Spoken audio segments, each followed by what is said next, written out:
So we're at another Goodwill. This is a brand spanking new Goodwill. Hadn't been built very long.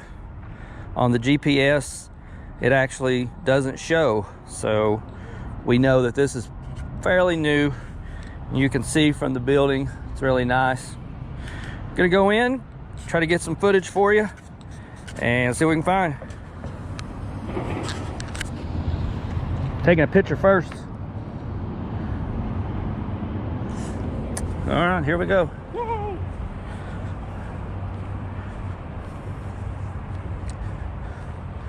Remember to keep your 6-foot distance from all beautiful women, because if you get within 6 feet, you have to kiss them. So, except for your wife.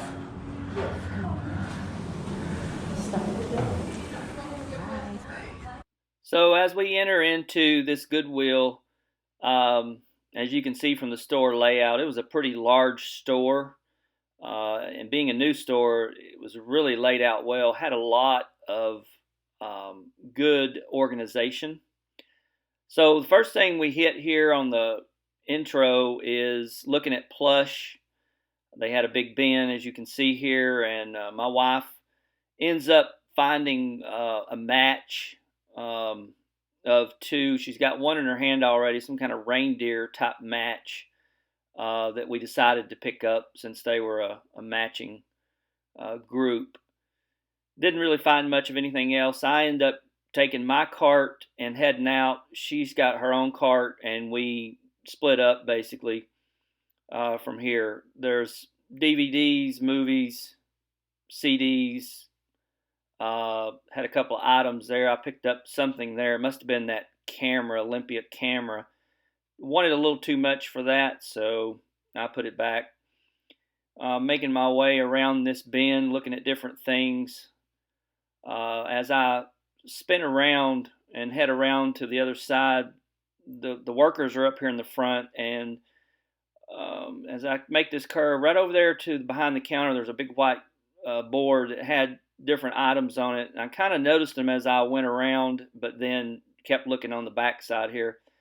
I ended up finding a Dale Earnhardt die-cast collector's car, and here I approached my wife. She's showing me something that she saw. We decided we didn't want that, and I was telling her about the Dale Earnhardt car here, and that they wanted $9.99 for it, and I was like, that's a little too much that I want to pay. So we decided against it, and I headed out. Picked up a couple of hats here in this particular bin. End up throwing them in the cart. It may end up picking up another one on the way. We're in South Carolina, and we were picking up Georgia Bulldog, University of Georgia hats, which is really weird, I guess, because they're close to the Georgia line. That was a Melissa and Doug building block set. Anytime I see those, if they're in good shape and they're all there, I pick those up and put them in my store because we do pretty good with Melissa and Doug type stuff. Here I'm just making my way and looking for things as I go along.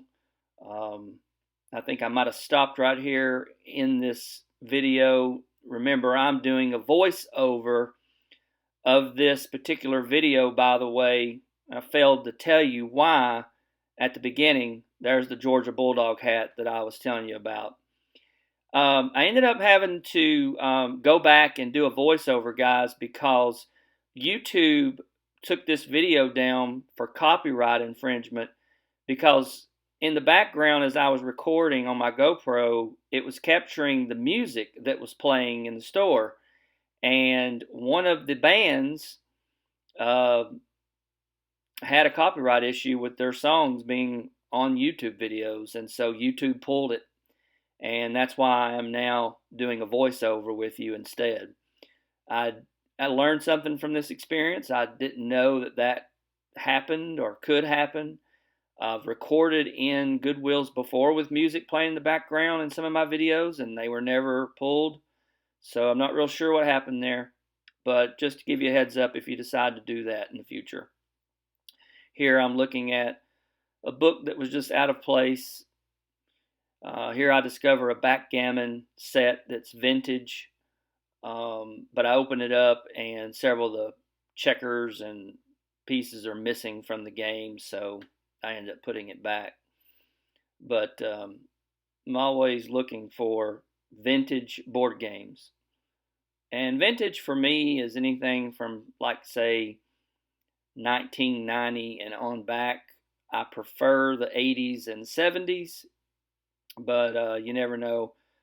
A lot of that stuff is damaged and aged so much that it's in pretty bad shape. So if you find it. All right, so here I discovered something that I was really excited about when I saw what it was, and I was really stoked at this point. You probably couldn't tell just by me filming what I'm seeing in front of me here, but this turns out to be wrapped up in shrink wrap, and I decided, hey, I am not going to take a risk and buy it if I can't see it first. So I undid it, and here I open up the case and discover that this is a really, really old vintage handheld camera.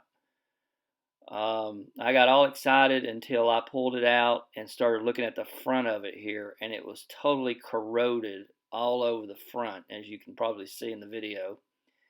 And I was so let down because I was just for sure that that would be a very good flip.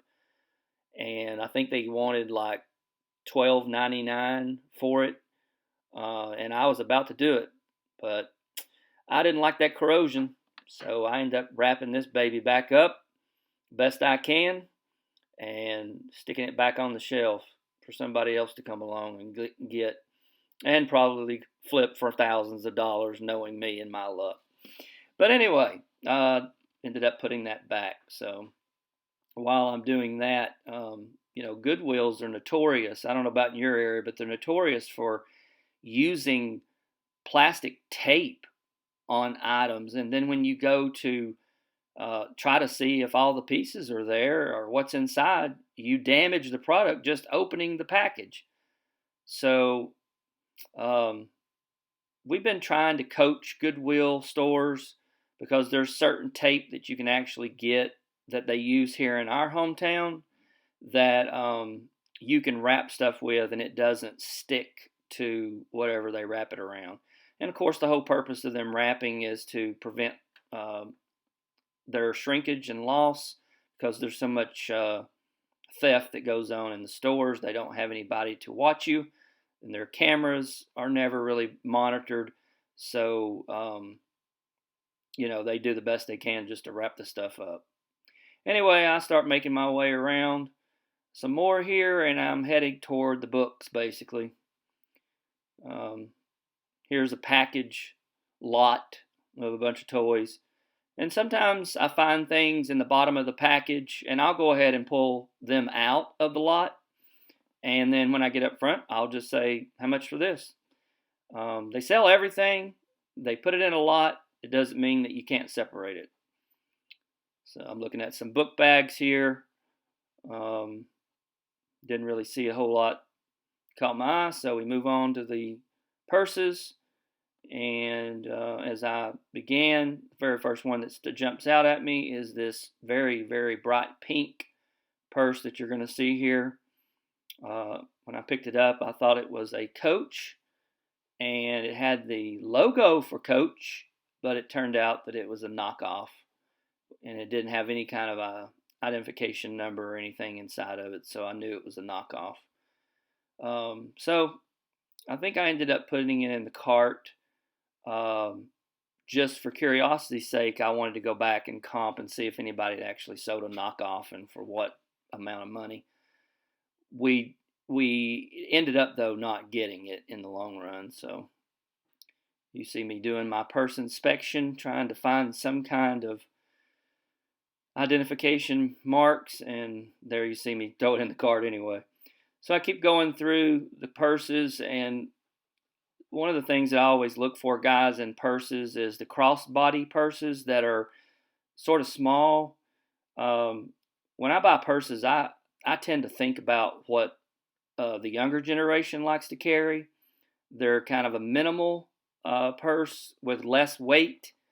and not a lot of stuff crammed down into your purse so that you can never find what you're looking for, ladies, when you go to look for something. So I try to stick with kind of the mid-size or smaller. So that's what you kind of see me doing here. I'm going through and I'm trying to find something that's kind of in that range of size. And do not believe in this store I found anything that was of interest. Um, Now you might think that because I just said all that, well, why in the world would you, have that pink purse, that big, large pink purse in your cart then? Well, because if it's name brand like Coach or something, this lady just needed to get by, so I'm trying to get out of her way. But if it is a Coach, I'm going to get it. I don't care if it's as big as my house, because I know I can get a good flip out of that. Here I start picking up books, and first thing I discovered was this interesting paperback kind of version of not the Bible, but books of the Bible. And they had several books of the Bible in paperback here. I'd never seen anything like that before, but I'd looked those up before and they weren't going for much, so I decided to put them back. So I keep scanning through the books. I'm always looking for books that look real old on the binding. And then if it catches my eye, I'm going to pick it up and I'm going to look at the condition and I'm going to look at the copyright date, and then I'm going to look at what the book is about, and then scan it for any kind of signatures or such. And then other books that I look for are series. I don't think it was this store that we found them, but in another Goodwill while we were in South Carolina, we did find an entire 30-book paperback series of the Gilbert Morris author, the Winslow series, and we got every single one of them, and they're now in my store listed for I think $99.99 because they were going for really good. So this book here I pick up. I remember talking a little bit about it on video here. It is a Wuest expanded translation of the New Testament. I used this book when I was in Bible college. It is a word for word Greek translation of the New Testament. So you open it up and you've got verse by verse the literal translation from the original Greek, because the New Testament was written in Greek, into English. And then, as you saw, I probably was pointing out that the book's in decent shape, but it did have a pretty major scratch on the front cover. I put it in the cart because I was going to decide whether I was going to go with it with the scratch. And I think that we did end up getting that. I can't remember. I'm getting ready to watch right now with you as I'm doing the voiceover to find out whether I put it back. But anyway, I keep looking for different kinds of books. Okay, so I guess I did. So I'm moving along here, continuing to look for items. Keep in mind now, my wife is on a different location in the store, and she's already loading her cart up of things that she thinks that we should comp out as well. So I start going through some of the Christmas items and looking at some of the tins. Didn't really see anything that caught my eye there, so this was interesting. I picked it up, thought it was a book, opened it up, it turns out it's a box that looks like a book. I guess you can put that on your shelf and make people think that all your valuables are in there, and they wouldn't look at it since it looks like a book. Kind of a hidden place to put some hidden valuables. But anyway, just shelves and shelves here of items just thrown in here. So you have to really be careful and just go through and scan them very carefully, one item at a time, because you never know what you're going to pull out of there. Some kind of a flag in this bag here. Looked at it a couple seconds and I was like, I don't want anything to do with that. Some of the tins I have sold in my store before, so I'm always, making sure that I don't overlook any tins. Some of those are pretty collectible items, and so always be looking out for those. And then here I'm just doing the scanning of the mugs. I'm always looking for Starbucks mugs. I'm always looking for mugs that uh, have like themes on them. Of course, being a Star Wars fan, I'm always looking to see if there's anything related to Star Wars and such. Didn't really see much, so we're moving on. And we get into the home goods and plates and bowls. Uh, Here I'm looking up a Makita case, but it turns out that it really wasn't going for much. Because of the way those cases are shaped, by the way, when you open them up, it's not just a storage box. It's like got certain dividers and stuff in them. And so if you don't actually have the type of tool that went in there, they're kind of useless. Now, this lady here actually worked at the Goodwill. I'm having a conversation with her because when I first pulled up, she was actually looking at the stuff on the shelf. She wasn't really putting anything out. She was actually looking at it. So I thought she was a shopper, and I said, "Ma'am, are you a shopper or do you work here?" So she turns around and tells me, "No, I work here. I'm just trying to put some stuff out." And I was like, "Well, I don't want to get in your way." And she was like, "Well, look at my card. If you see anything you want, feel free to get it." But I didn't want to bother with her, mess with her while she was working. So I just kind of keep looking around her as she's working. Now, this lady in front of me here, she's going through and she had her eye on something in that pink bin, and I couldn't tell what it was. But I wanted to get by, but I couldn't because the pink bin was pulled out in my way. So she's trying to move it out of my way. So finally, I almost was about ready to just do a reverse and go around. But I thought, well, I haven't looked at everything right in here, so I'm continuing to try to see if there's anything in this bin. Finally get around her and start searching again. This turns out to be a Cabela's fly pole, fly rod fishing case, but it was in pretty bad shape, so I threw it back. This here, I had no idea what they were. I picked them up. I started trying to figure out what they are. They were all sealed up, brand new. It was like $10.99 for something. Impact installation. I couldn't figure out what it was. I was almost ready to maybe throw it in the cart, but I couldn't figure out what it was, so I threw it back.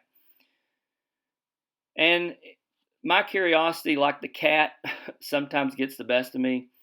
I picked these up. I had no idea what they were. They were some kind of gloves. So I just said, I'll put them on, see what they feel like, put them on. So I tried them on.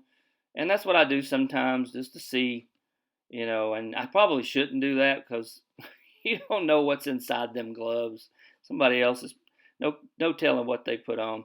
So I finally make my way past some of the sporting goods items and didn't see much and get to the golf clubs. And I actually saw some really nice golf clubs in here. And as I was going through and kind of looking in detail, I started noticing that 90% of them were left-handed clubs. I'm not a left-handed club guy. And what I mean by that is I don't play golf. But if I'm going to sell clubs, I'm going to sell right-handed clubs. So I picked up a few of them, saw that they were in really nice shape, and even comped a couple of them and found out that they were going for decent, but I ended up not getting them in the end because, number one, golf clubs are hard to ship if you had never shipped them before. They're kind of hard to ship. They're hard to package, but then they're hard to ship too. It's kind of an awkward box when you end up having to Frankenbox a little bit, most of them.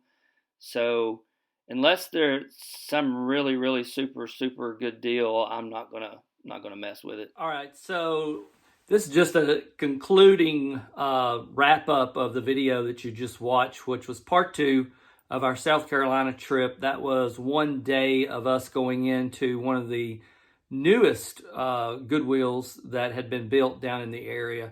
And as you could see as we went around, there were several things that I was kind of pointing out to you.